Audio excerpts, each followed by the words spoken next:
I'm going to use the claw hammer this time. I need to hold that here so you can see the claw hammer. You need a bigger hammer than that. Oh, I thought so, but that's what I grabbed. But Ralph sent that to me, and I got the biggest chuckle because I thought that was great. This is the tool that everybody hates to use and pick up, and it's the one that can produce the nicest finish on a spindle turn. This is not for bowls. This is spindle turning. Okay, and some of bowls. There are ways of using, but I'm not going to do that this week. Actually, I saw at AAW a fellow used it on the inside and the outside of a bowl to shear, cut, and I'm talking baby bottom smooth. He was able to just jump right into, the higher grit sandpapers, and but that's a different story, different topic, and I don't do that one yet. Anyway, I'm going to start talking a little bit about the Skew. One of the things I suggest you do is get some scrap wood. You have 2x4s laying around the house. This is nothing more than a 2x4 cut to 1.5 inches by 1.5 inches square. Okay? It's approximately 6 inches long. A Skew chisel to rough off or round off a piece. The limits I would suggest, and everybody, and we'll talk about online as well, most people suggest is 3 inches square. Don't use it on a big piece. At least not yet, not until you get comfortable. The other thing is, don't use it for anything longer than maybe 12 inches. Okay? Don't plan on doing table legs and stuff like that with the Skew yet. Now, it doesn't mean you're not going to see people who are really good with it and they're able to just knock it out and pick it up and go with it. Okay, so we're going to use a whole bunch of these. We're going to do a couple of this. And then I'm going to try either mahogany or chinaberry. We'll see about turning this, and we're going to round it off and show you a couple different cuts with it. Okay? I'm going to teach you a trick that I do. So you got to show. Okay, I need to find the center. All right, I can measure, or I got my measuring stick right here, and what I'm basically doing, if you can see how I've got my finger as a guide on the pencil, I'm going to run it across, and I do it all 4 sides. And this is just eyeballing it, and you'll see that I came pretty close. Okay, but let's say I didn't come quite as close.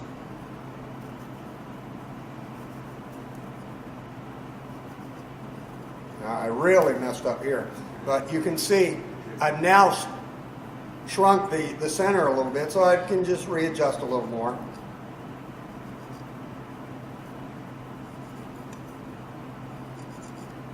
Okay, that way I've got my center.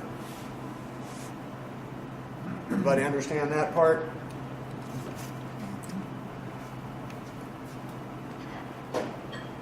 We get a center punch. I get these at Harbor Freight when they go on sale. They're like a couple bucks, but they're a spring-loaded center punch. And I guarantee you, if you buy one and keep it in your shop, you will lose it immediately. So buy a couple. It's like, at Harbor Freight, they give away tape measures. You get the coupons for the tape measures. I've now got a dozen of them. I can usually find one. The other 11, I have no idea where they're at. So, but I'm getting better organized. Anyway, you can see the center I'm going to make.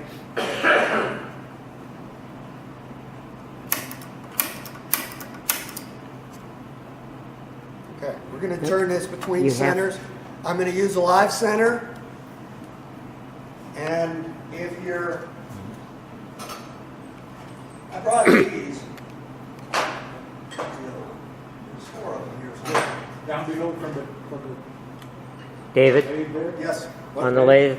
Yeah, these are the traditional centers. Oh, yeah. These Okay. are the traditional centers. With the prongs. You can get them. This is one of mine that's smaller. They also have ones that are 2-prong. This is a 4-prong, 2-prong. We're not going to use those. You got a little dead center? What we're going to use is a cup center. This is old-fashioned. This is old school. If you've ever done lathe turning years ago when you were in school, this is probably what you used. And what we used to use, this went here. And notice it doesn't rotate. So it's called a cup center or dead center. And you sometimes put some paraffin wax in there as a lubricant, and you jam your piece of wood, and your wood would spin there. And guaranteed, it would have a ring there that would burn, because it's like rubbing your hands together. It's going to get hot. We're not going to use it there. We're going to use our new ball bearing live center here. What we're going to do is put it here in the headstock. What that's going to do is it's going to be a little less grabby. So if I have a catch, it isn't going to be as bad. Okay? And it works. This is a great way to work. Now, these are getting harder and harder to come by. I just went on eBay today just to see if I could find one, and I did find one or two, and they're like $15, $20, depending on where you go. If you go to we used to go to salvage machine stores and things like that, or if you go to garage sales or something like that, if you find one of these, and they're a couple bucks, buy as many as you can, because they're great to have around. If you don't want, or you can't find that, One Way is now making their version. Am I holding it? Is that all right? Yeah, as long as you hold it long enough. Okay. Now, the interesting part about One Way is this spring. I'm going to show you. You can see I'm pushing it in. It's spring loaded. So that's really kind of a nice feature. For production work. Pardon me? Production work.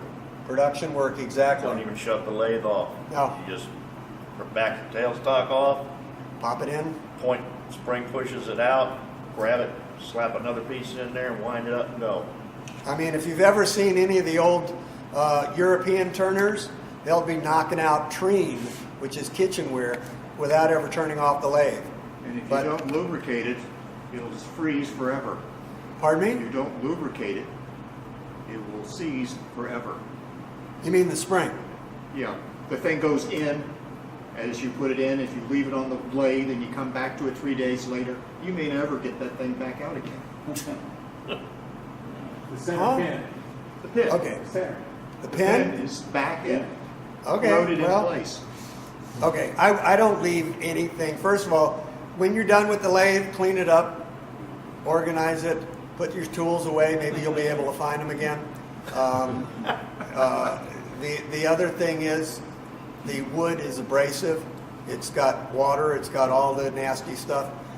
If you look at my tools, I'll pass them around. They're, I need to get them cleaned up and in a little better condition, but they work all right. Anyway, One Way has these. I don't remember what I paid for it. I got it because I wanted to try it, and I was teaching, but they're like $35. Yeah, they're not cheap anymore. No, there's also the other one. Oh, it's Oh, got like robust? scallop. Yeah, that's the step center. Yeah, I've always used this one. I've liked the blades on it and the circle. But anyway, we're going to use these. You'll see we're going to use the old-fashioned one, and it's much safer and grabby. Less grabby. Okay, we're going to set up in a minute, but I'm going to talk about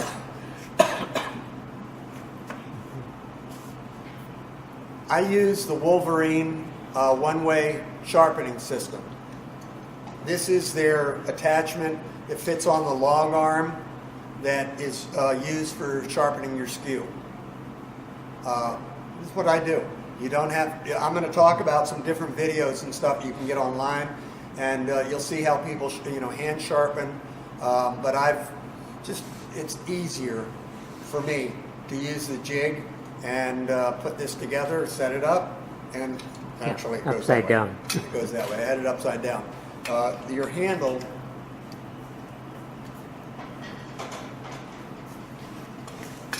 fits Now, how is that?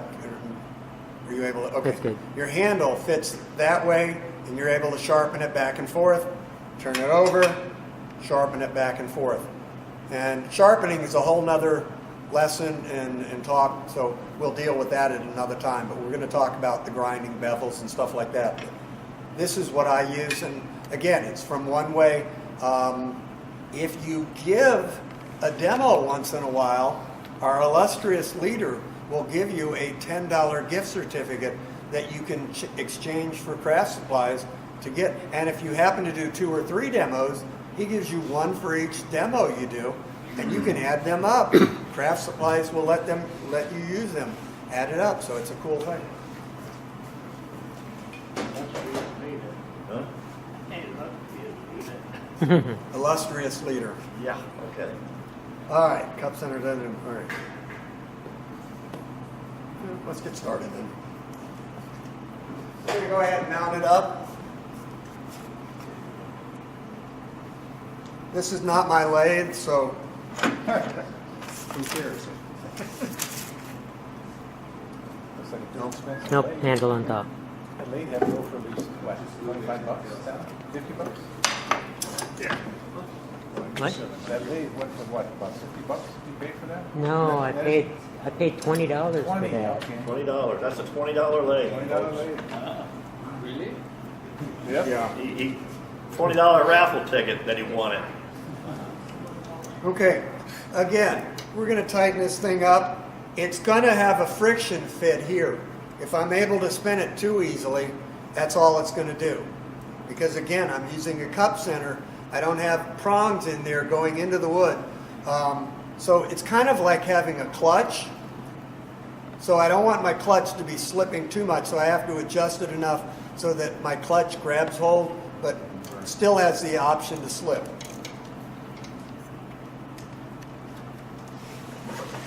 Set your tool rest above center line.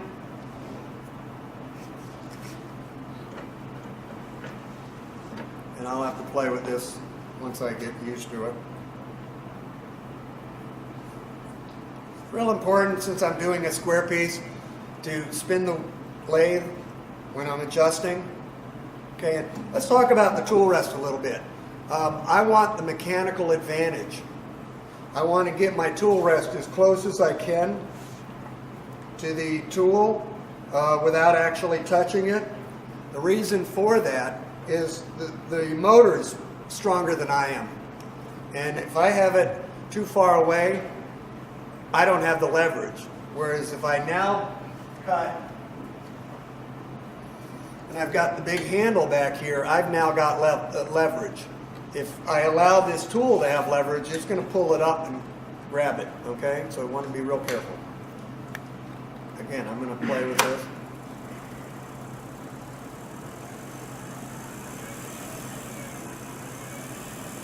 Okay, cool.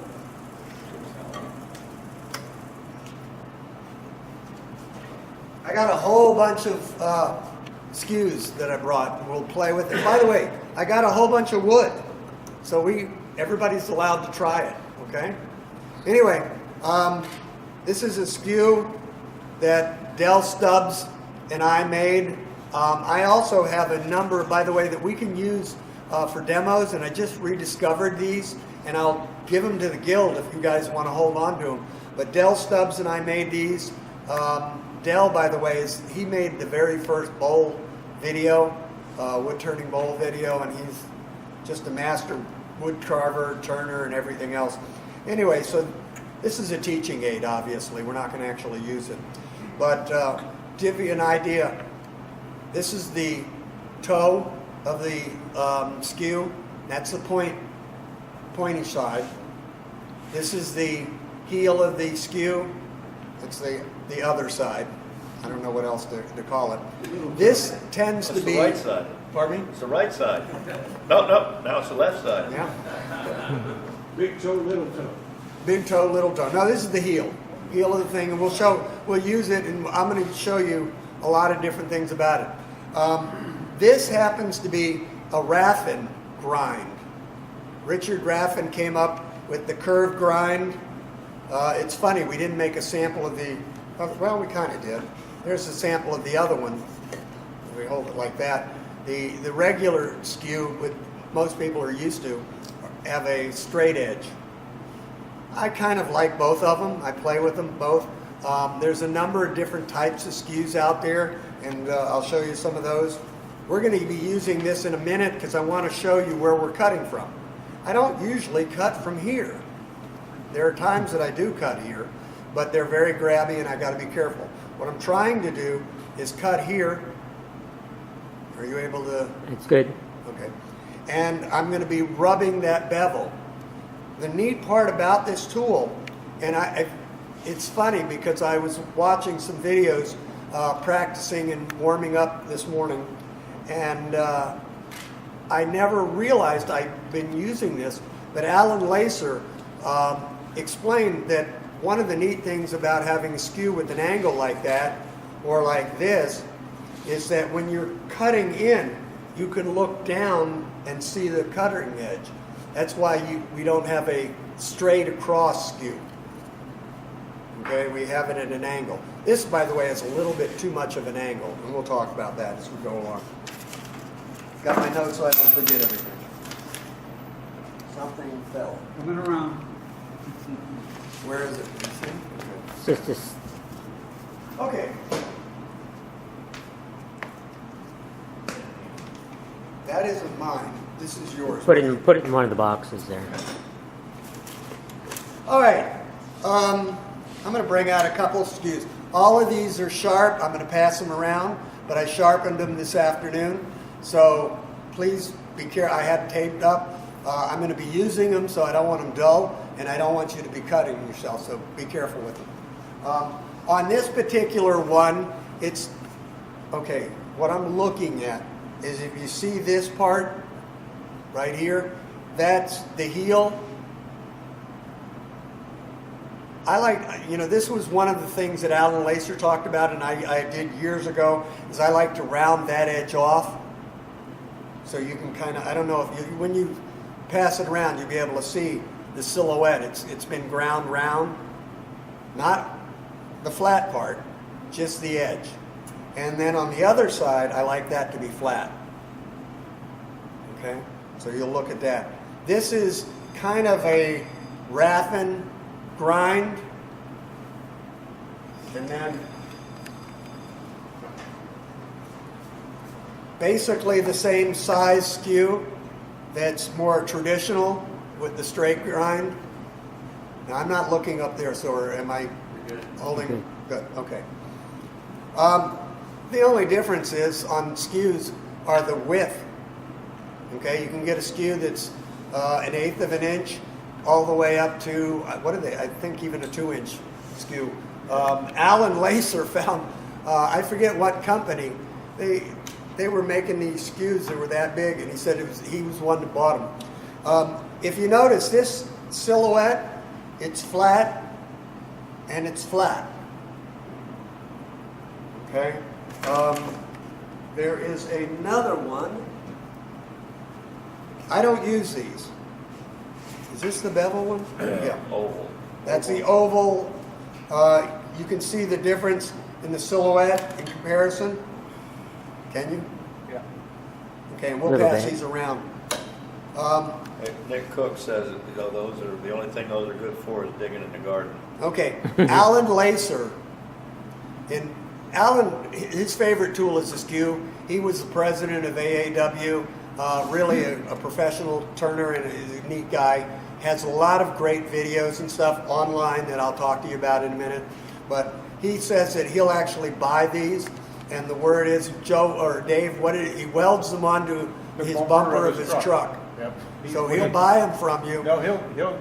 If you give him one, he'll give you one of his. Ah, He doesn't charge anything for them, but someone asked him, "What do you do with it?" And he says, "I weld it to my truck."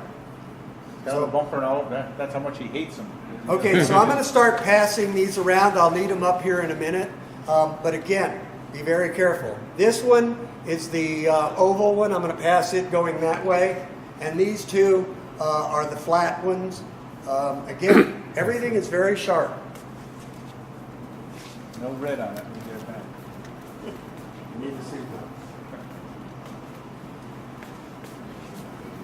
We'll show everything and then we'll get started. Here is a Thompson. Now Thompson makes really great traditional lathes, but he also makes this round stock and with a grind that's a lathe or a skew. And it's really a very interesting tool because it is an oval, it's round. So you can do a lot of different things. I'm playing with it, I'm learning. So again, very sharp. He grind that or you? Pardon me? He grind that or you? I think he ground it for me.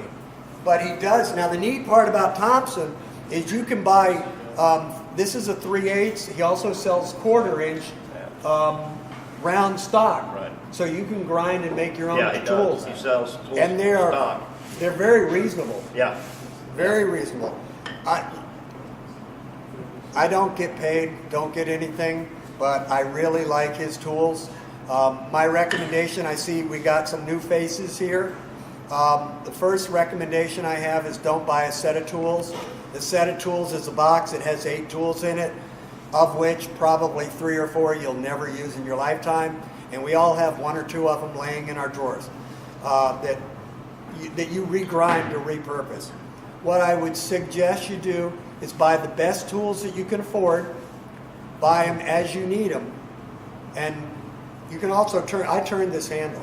So you can, one of the neat projects is you can make a handle. By the way, this is a great skew project.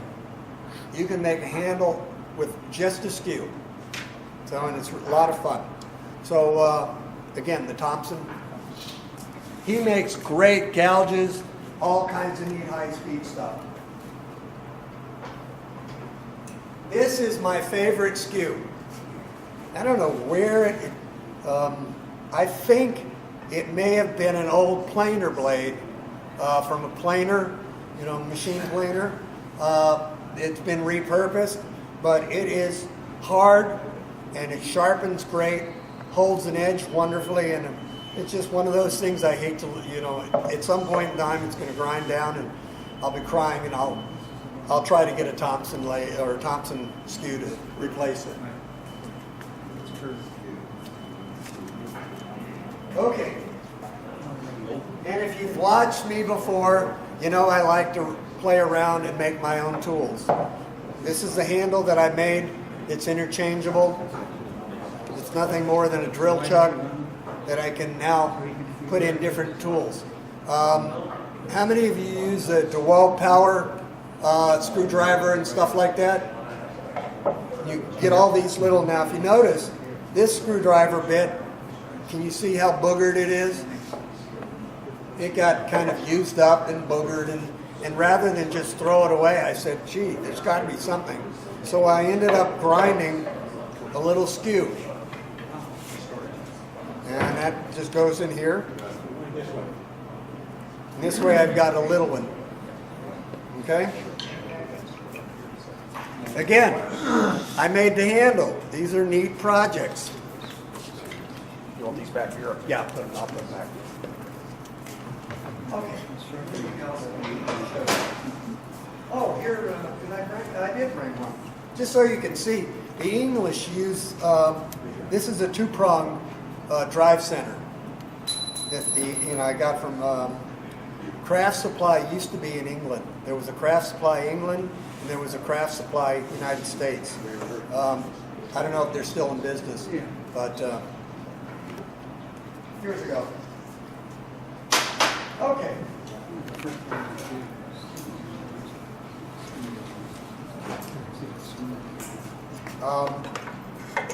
The other thing I like to have is some hones, sharpening hones. These are some different ones. Don has this one. This is a cool one. I like that. I'd like to find out where he got it. So we'll find out. These are diamond hones. And then he's got some really nice ones. And what you can do is just sharpen, touch up your tools with these. And we'll use them as we go along. If anybody ever finds any of these, this is really neat to have in your tool bag to travel with. Harbor Freight used to have them, but they don't sell them anymore. I like the size, and like I said, throw it in the bag and there. So let me know if you find them. Well, how often do you use it? Use it after every cut, or? Pardon me? How often do you use those? I'll use it, depends on the wood. This wood isn't going to dull. But if I'm using an abrasive wood, I'll have to use them. Okay, so we know what shape that is, right?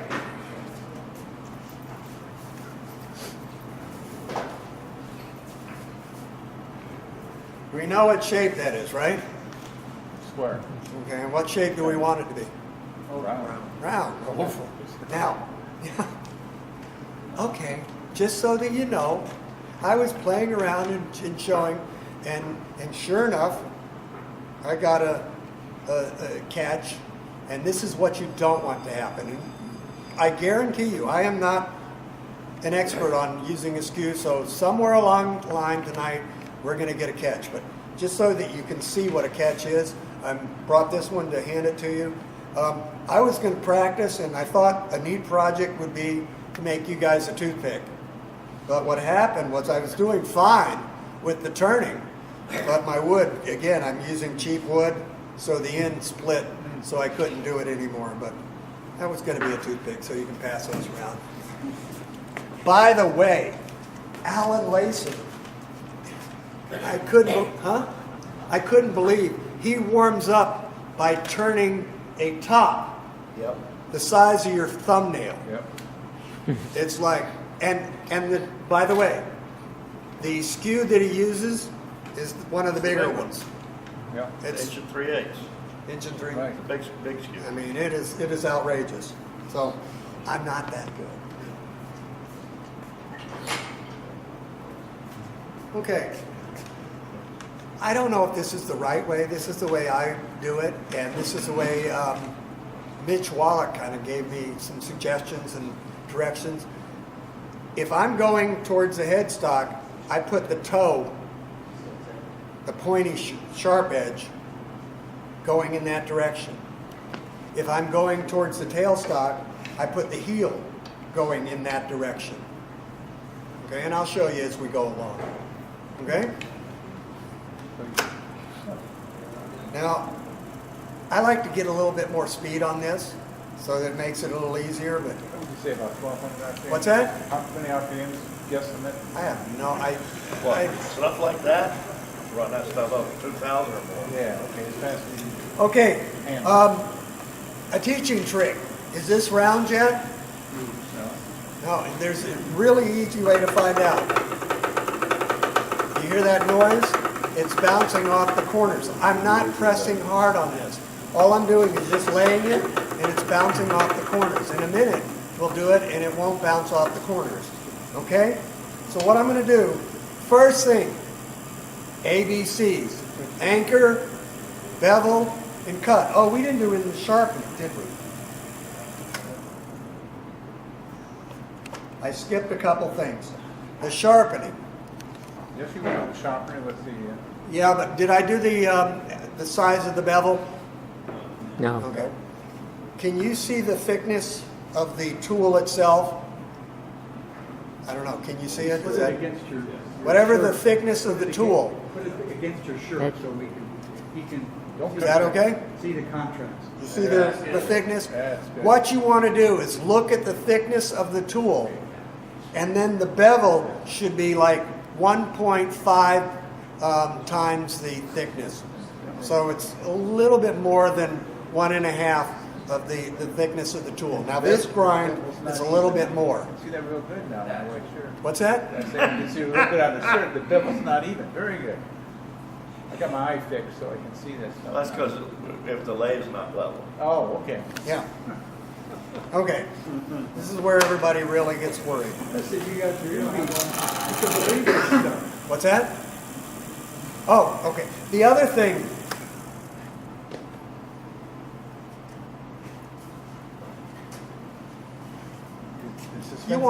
you don't want a blunt bevel going this way. On the other hand, you don't want a real sharp bevel going this way. You want something kind of in that moderation. I don't know what the actual angle is, but you want to have something in that degree. Otherwise, they get to be real grabby. Okay, so we'll work on that. And again,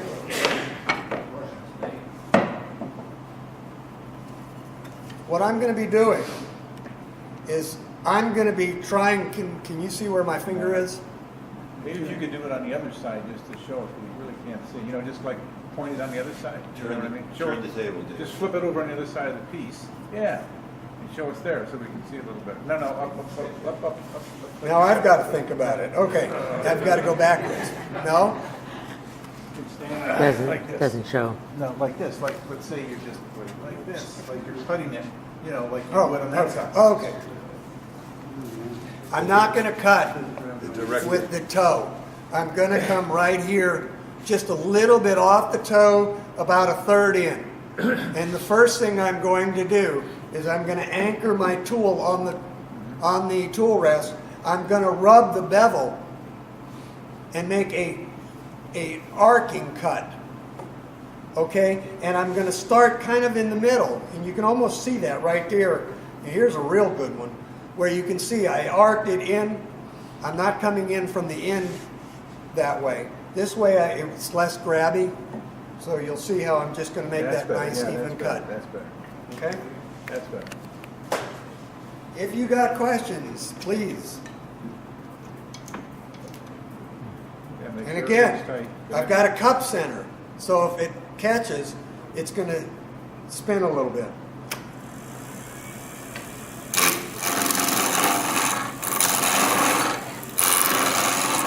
Now what I'm doing is just rubbing that edge, coming in, and you can kind of see the shavings coming out. Okay? And we're going to make nice, smooth, and in a minute, you're welcome to come on up. In a minute, I'm going to show you Go on the other side. It's easier to go on the other side. It's safer in the front. how smooth this is. What I just did is a planing cut. Kind of like a planer. If I was working right here and I just did this and I was working on that corner, that would be, I could almost like a plane, woodworking plane. That's a planing cut. Okay, so that's one cut. Let's do some cuts.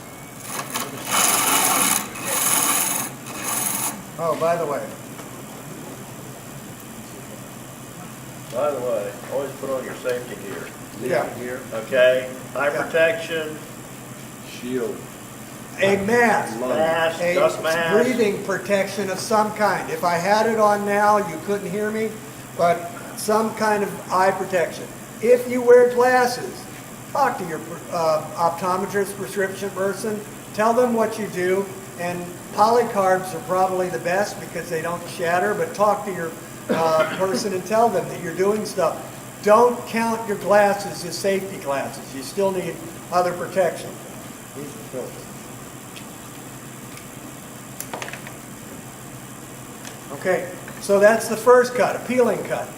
Now what I can do is if I want to rough this out, I want to get rid of some of that wood fast, I can do a peeling cut. I forgot that. All I'm doing is just peeling it off.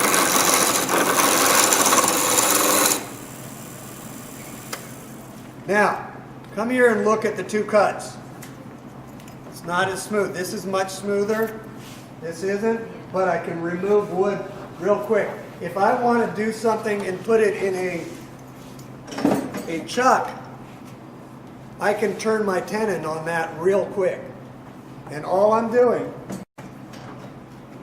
is just taking my tool straight across and bringing it down. Now I'm not going to use the whole tool.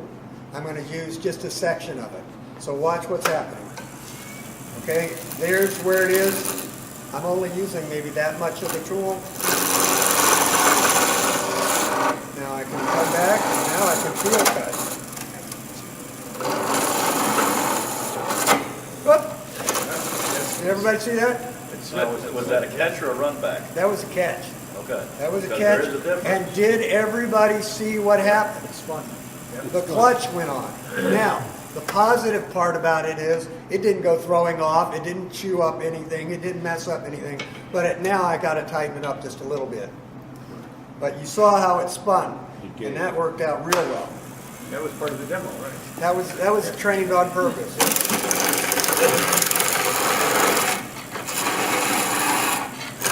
By the way, remember I checked to see if it was round? Now I want to see if it's round again. I just lightly put it on there. You hear that bump, bump, bump, bump, bump anymore? Now if I do it over here, you hear the bump? That's still got square.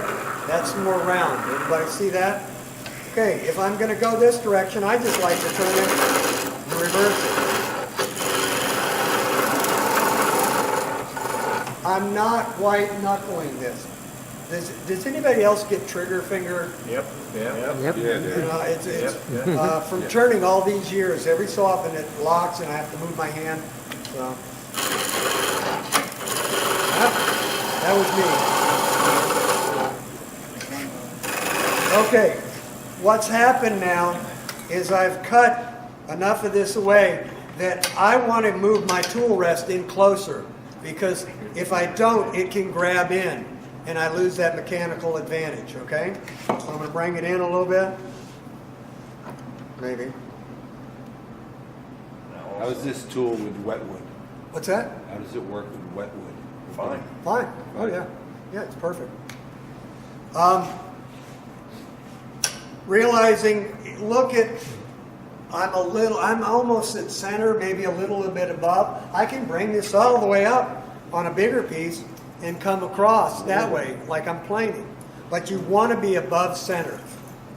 Okay, do you understand what I'm saying when you say the center line is right here? You want the tool rest above center on this particular tool. Did you make that bracelet? Yes, you did. All right, very good. You can't get it off her hand now. The signature. Oh, The signature. Exactly. Now, it was wood, now it's, shrunk. I'm going to start making, I saw somewhere on Pinterest or one of the other, where they're starting, you cut them in half, or you cut a little bit of a groove in there. So I'm going to start playing with those and seeing if they work. But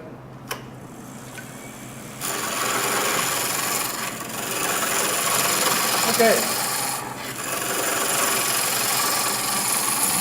Would anybody like to come on out and try?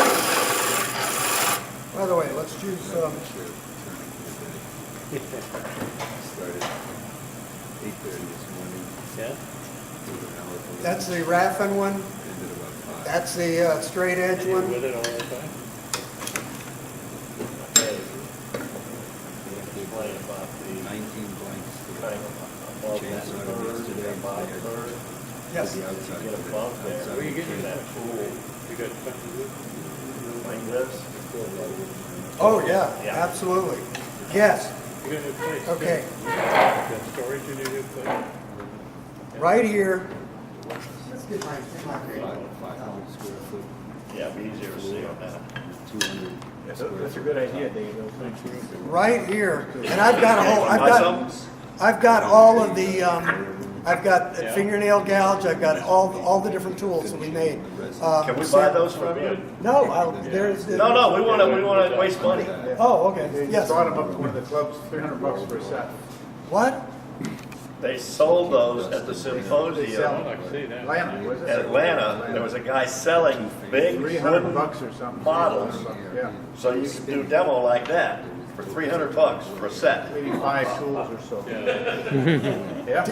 Dell and I That made. looked better than the. Dell and I made these in my old shop. Anyway, okay. What we're talking about, you see where my finger is? This third, the top third, right here. That's where I'm cutting at. Bottom third. Bottom or the bottom third. Okay, bottom Always the third. bottom. If I'm starting to cut on the top third, I'm not being supported, Standing since I did it, but and the tool can cut like Right. that. Okay, and it's very grabby. Okay, that's one of the advantages of having a cup center. But you still want to protect yourself and rub against the bevel and cut on that bottom third. If I'm cutting in this direction, I'm cutting the bottom third again. Because again, I've got the mechanical advantage. Think of it as a seesaw. If I'm cutting and I've got that much we're balanced, but the machine is stronger than I am. If I'm cutting and I'm cutting like that, the machine's stronger than I am and it's got more advantage. It's going to swing down. That's not good for me. I'm going to pull the tool down and now I've got the mechanical advantage. That's why I want to constantly always have my handle there. I want to have the tool rest as close as I can get, and I want to rub that bevel. Okay? So we're going to keep going. Okay, did you look for a specific angle between the blade edge and the wood fix? You know what I To mean? cut, I'm just Yeah. doing, it's about like that on this peeling cut. I'm holding it like this, and again, I'm rubbing the bevel. That's why I raise my tool rest a little bit, and I'm holding it a little bit cocked. You can kind of see. I don't know. Are you able to see that? Yeah. No. Not Kind from of- here. Jack might be able to pick that up. Kind of like right about Flip there, from one camera to the other. and I'm rubbing the bevel. One thing I want to ask you, Dave, I don't know if you covered it, but I didn't see it. How do you, how am I going to say? How does the tool, normally we start with the gouge. Right. The bevel, you just put it on top, you just go into it with the bevel, with the skew. What do? You put it on top of the piece way above it and work your way down? You have it on above, and then I'm going to arc it, and I'm not starting here. I'm going to start. Well, I could start there. Okay. I don't start here No, and go that's not this what I way. meant. No, that's important. What I'm going to be doing is coming here, and I'm just going to arc it. But Okay. yeah, I am going to be rubbing the What I'm bevel. asking is, is how do you go into it? You know what I mean? You come up high and come down. You don't go in like this. I just kind of Just come jam it in. in there. Just what I'm doing that third right there. Okay? And I'm just kind of coming in. Okay, the only reason I said that, I've seen a few members here, the way they do it, See, they start where- off by putting it on the top. Lay it up top and then back into it. That's what I'm talking about. You don't lay it up on top and back. See what I'm doing? I don't know if that's showing. Trying to. Makes sense if you're doing like something that's 6 inches in diameter. You still want to be high. Yeah. You get up high, but the center's over here. You want to be above. First of Always all, wanna be above. what the first thing we Center. said was nothing more than 3 inches in diameter. Okay? Shouldn't use it on a 6-inch diameter. I wouldn't yet, not until you get better. But Not everybody that is, way. everybody says no. I use a. Steve Jones. But you see what I'm doing? Now I like using 2 hands, but I'm trying to get it so you can see. But you don't use the toe, right? And what I'm doing, I'm rubbing that bevel. That's why I'm safe. Okay? You kind of see where I'm coming, and then I stop. Yeah. You can see the cut, making a nice little shave, and feel the edge. Don't need any sandpaper. That's nice. No, I mean, it's amazing. I mean, And that's how you make Christmas trees too. With that. Oh, there is one. There's a video. I looked for it, and it's gone. Please. Yeah, wow. Present the tool. Thank you, that's what I was looking for. That's the word. Present using the the tool to the wood. I'm Exactly. using the toe right here, but I'm not actually cutting on the toe. I'm cutting right here. That's my pencil.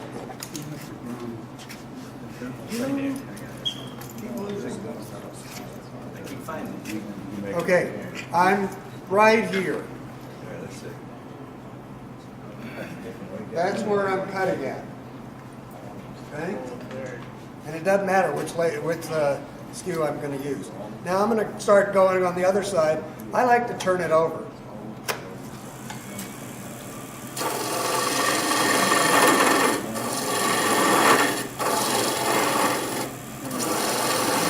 Now look at those shavings.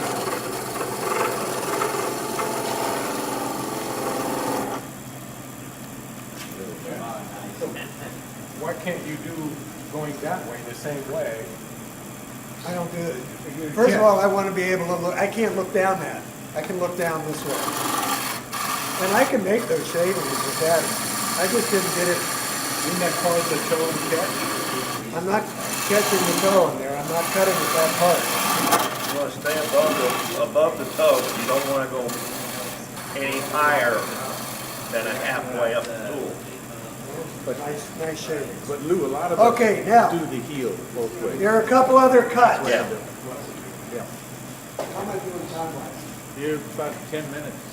Yeah, you got About 10 minutes. Okay, I'm gonna try to do some real, I may put up some other things. Real quick, if you're doing something, you need to mark something. Here's a neat way I use the toe on this one. I'm holding it flat in, and I'm just coming in, okay? And I make a groove. Then I come in with the toe, and again, this is where I'm able to look down my Right, tool. perfect, yeah. I rub my bevel. If I don't rub that bevel, I'm gonna get a run out, what do we call it? Run out. Run back. The fact that I want to do a run back, I won't do it. But I can make a nice.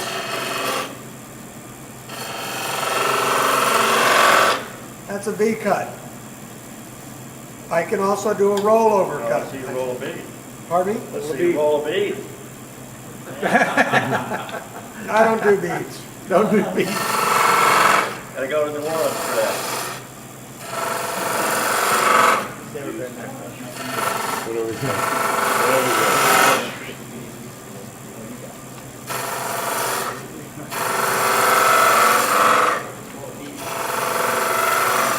See what I'm doing? I'm doing the rubbing the bevel and rolling the tool. I also could do it with this side, but I'm not very good at it. I don't like doing it on this side because you cannot see. If you come here and look, and you're looking down the toe, you're cutting down here. Your blade is up here. You got to miss, your whole vision is wrong. I do like cutting this way. Now, the weird part is, I can cut better going One way right than to the left than left to right. I don't know why. I've got a, and I don't do a lot of beads, but there, that's a bead roughly. Rough beat. Now, if I wanna.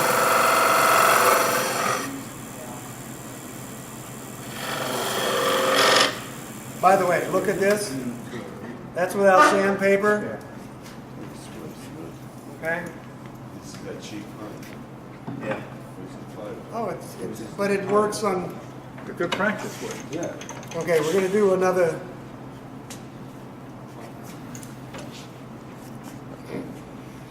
Fun one. We'll pass it around, Dave. Yeah, you can pass that I around. mean, what was your name? Yeah, that was right. A little short of time. Yeah, I'm racing. I'm sorry. Roll it. I didn't think it was gonna take this long, but this is a fun tool. And you can see,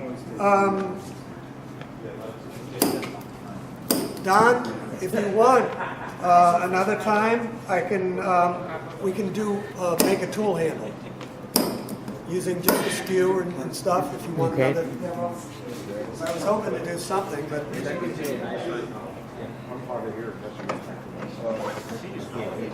I'm gonna do an in cut. That's what, do your second set, Dave, and get another gift certificate.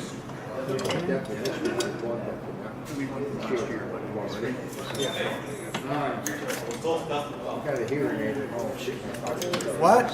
What? I gotta get, you know. By the way, we talked about safety things. Anybody who's new to woodworking, go to Harbor Freight, go to someplace, get yourself some earmuffs. Otherwise, you're gonna be like all of us going, what? What? Huh? So please, see, all right, Especially with I'm you. checking it by hand. See what happened? I don't have it right. I gotta move that back. That's a safety feature. Well, that's why you're supposed to sharpen up the tool rest. Yeah. Yeah, That makes a good scraping tool. That's how they make the beer. Yeah.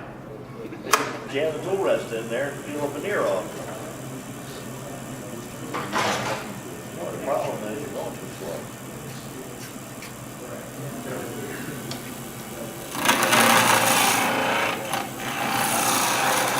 Doing an in cut. Coming down, whoop. What happened there, I wasn't rubbing the bevel. Did everybody hear and see Yep. the tool? But on the other hand, You heard the tool, we saw you jump.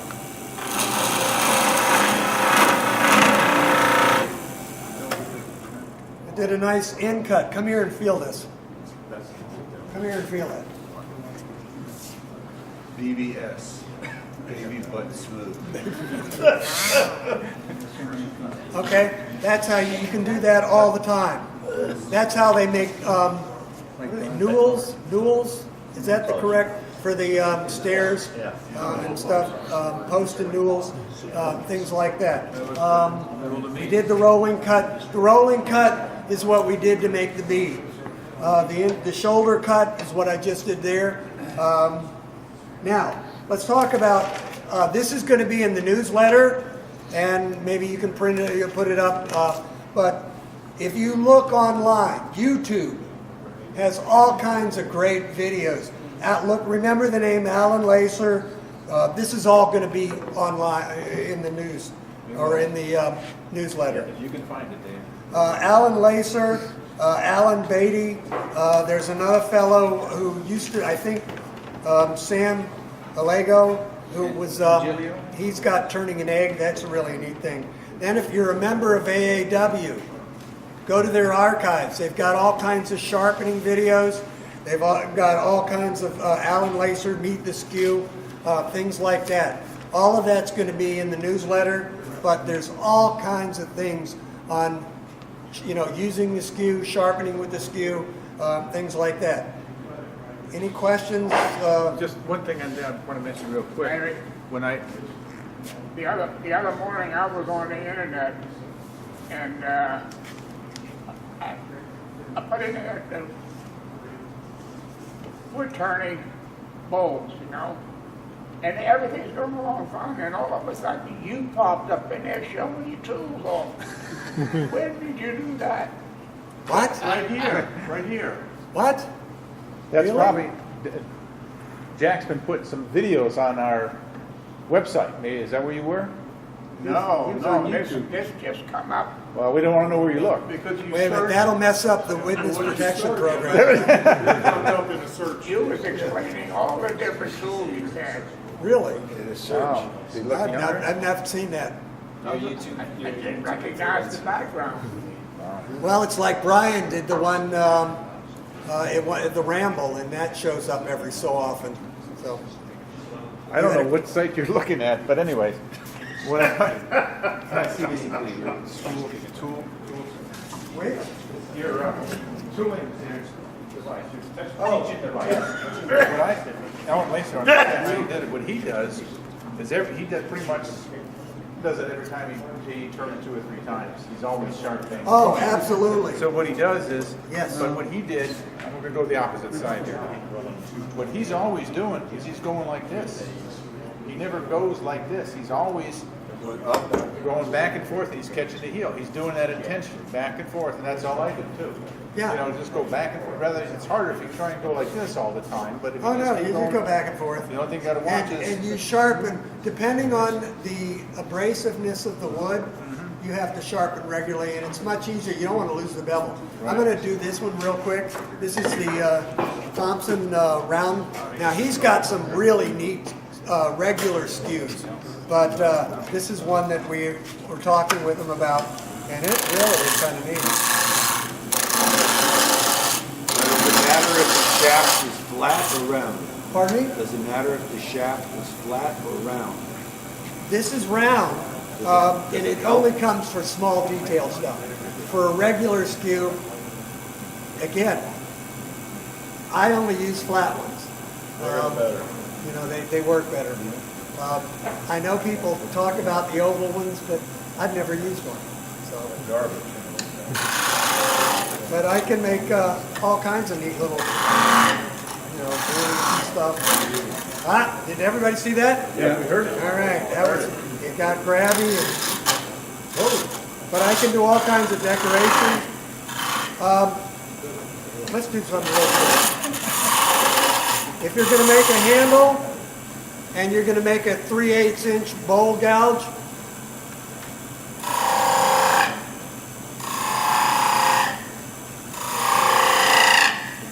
now I know it's going to be a 3/8 inch bowl gouge. If it's going to be a 1/2 inch gouge, I add an extra line. That's 4/8. That way, when I'm looking at my tool handle, This is a 3/8 inch skew. I know what it is. It's not, something, it's kind of personalizing a little bit, okay? I've run out of time, I think. Pretty close. Pardon me? Pretty close.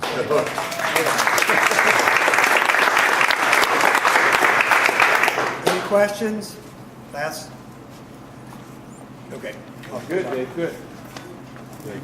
And look what Look, You got